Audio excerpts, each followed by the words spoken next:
أعوذ بالله من الشيطان الرجيم بسم الله الرحمن الرحيم وقالوا كونوا هودا أو نصارى تهتدوا قل بل ملة إبراهيم حنيفا قال النبي صلى الله عليه وسلم أختم بكتابه الكتب وبدينهم الأديان وبشريعتهم الشرائع أو كما قال عليه الصلاة والسلام. یہ ایک فائنل چیپٹر بیان ہونے جا رہا ہے. اس سے پہلے ہی ہو جا رہا تھا لیکن سر کے اصرار پر ایک چوتھا بھی چیپٹر لیا گیا. اور اس سے پہلے ایلومیناتی کی 13 فیملی کا ذکر کیا گیا تھا، جس میں سے 2 فیملی باقی رہ گئے تھے. ایک تو شروع سے بتائے گے تو سمجھ میں آ جائے گا انشاءاللہ. ایلومیناتی کی یہ 13 فیملیز پوری دنیا پر کام کر رہی ہے. الگ الگ مدعے ان کے ذمے ہیں. کسی کے ذمے پولیٹکس ہے، کسی کے ذمے ڈی پاپولیشن یعنی آبادی کو کم کیسے کیا جائے، کسی کی ذمہ داری LGBT ہے کہ لیسبین کا چال چلن، بائی سیکشول کا چال چلن، ٹرانسجینڈر کو اچھے طریقے سے پیش کرنا، لوگوں میں اس کو پروموٹ کرنا، چاہے وہ ٹی وی سیریلز کے ذریعے ہو، فلموں کے ذریعے سے ہو. اور ایک ہے نیو ورلڈ آرڈر NWO پر کام کرنے والی ٹیمیں. یہودیوں نے آپس میں اپنے کام کو بانٹا ہے. ایک ہے زائونسٹ موومنٹ پر کام کرنا. پہلی فیملی ہے آسٹر فیملی. میں نے اس سے پہلے بنایا تھا پرنس مائر. یہ ایک بہت بڑا رائٹر تھا. اس نے جب یہ کتاب لکھی، کتاب لکھنے کے 30 دنوں کے بعد اسے مار دیا گیا.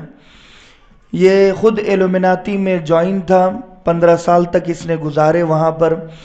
کچھ چیزیں اسے مناسب نہیں لگی، جیسے شیطان کو خوش کرنے کے لیے انسانوں کا خون پینا، شیطان کو خوش کرنے کے لیے اپنی سگی ماں سے زنا کرنا.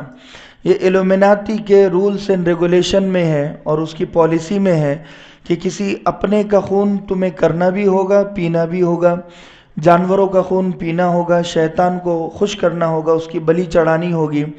یہ جب پرنس مائر نے یہ ساری چیزیں جب کی، وہ خود بتانے لگا کہ میری آتما بے چین ہو گئی اور میں نے اپنی سول کو بیچ دیا تھا. جب ایلومیناتی میں کوئی جاتا ہے تو اپنی آتما کو بیچتا ہے شیطان کو کہ اب میں وہی کروں گا جو تو کہے گا. تو بہت سارے لوگوں نے اپنی آتما کو بیچا ہے کہ جہاں ہم دیکھیں، چاہے وہ بالی ووڈ ہو، ہالی ووڈ ہو یا پھر کوئی بھی پلیٹ فارم ہو، تو اس پر جتنے بھی سیلیبریٹیز کام کرتے ہیں جو ایلومیناتی سے جوائن ہو جاتے ہیں، وہ اپنی پروفیشنل اور پبلک لائف ان کی ایک ہو جاتی ہے. اپنی پرسنل لائف کو پبلک میں انہیں شیئر کرنا ہی ہوتا ہے. اگر وہ نہیں کرے گے تو پالیسی کے اگینسٹ ہو جائے گے.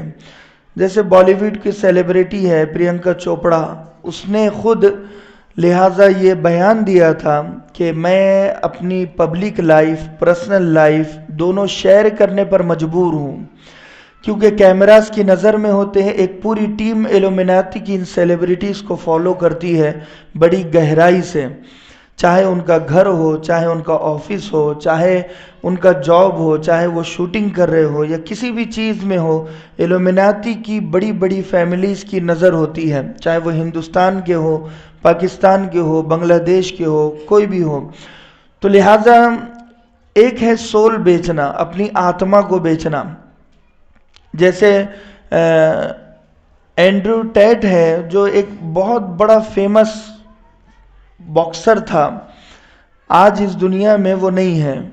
2-3 حملے اس پر ہوئے ہیں اور بعد میں اسے مار دیا گیا.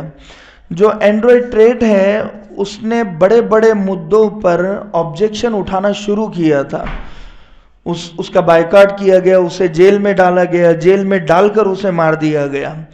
تو ان کی پالیسی کے اگینسٹ جو جاتا ہے، بہت پاورفل ان کا نیٹ ورک ہوتا ہے. صرف ہم تک پہنچنے میں 15 منٹ انہیں لگتے ہیں، میں نے ابھی بتایا تھا، بلکہ اس سے بھی کم وقت میں وہ ہم تک پہنچ جاتے ہیں.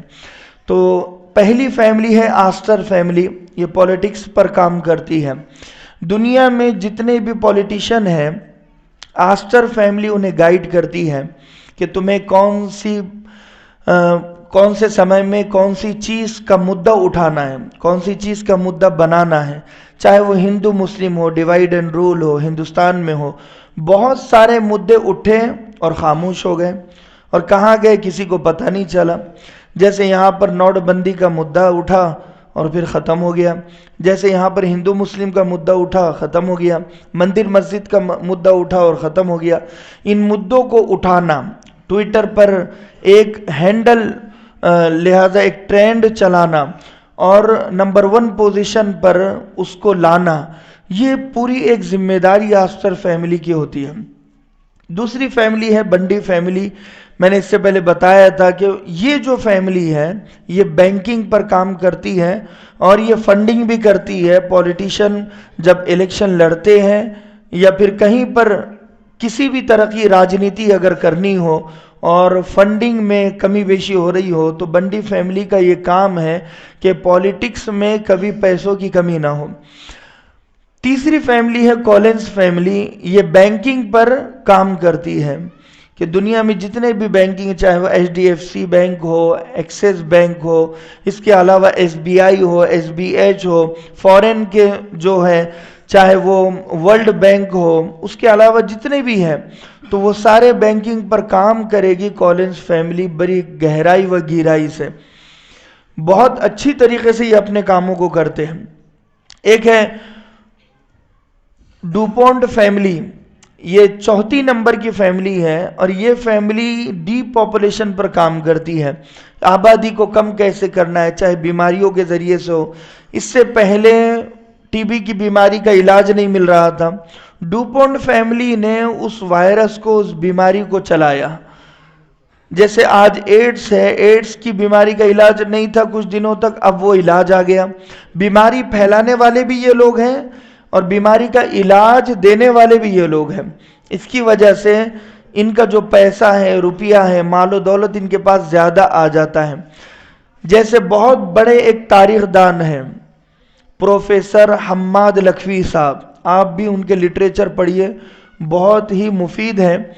آپ یوٹیوب پر بھی سرچ کر سکتے ہیں، ان کی بہت ساری کتابیں ہیں، عالم بھی ہے، حافظ بھی ہے، اس کے علاوہ دنیاوی تعلیم میں پروفیسر ہیں اور بہت قریب سے انہوں نے تحقیق کی ہے ان ساری چیزوں کی۔ تو یہ بایولوجیکل ویپن جو ہوتا ہے، جیسے وائرس ہے، کرونا وائرس ہے، اس کو پھیلانا، اس کو پروموٹ کرنا اور اس کا ڈر لوگوں میں بٹھانا، فرسٹ اسٹیج ہے، سیکنڈ ہے، لاسٹ اسٹیج ہے۔ تو یہ ایسی بیماریاں ہیں، اس سے پہلے بھی وائرس کو پھیلانے کی پوری کوشش کی گئی ہے، بہت سارے وائرس آئے ہیں گئے ہیں، تو لہٰذا یہ ڈوپونٹ فیملی اس چیز پر کام کرتی ہے۔ 5ویں فیملی فریمین فیملی ہے جو ADL پر کام کرتی ہے، اینٹی ڈیفیمیشن لا، یعنی جہاں بھی یہودیوں کا کوئی مذاق اڑائے گا ان کو روکنا، ان پر کیس کرنا، اور لہٰذا یہودی مذہب کو نمبر 1 پوزیشن پہ رکھنا کہ اگر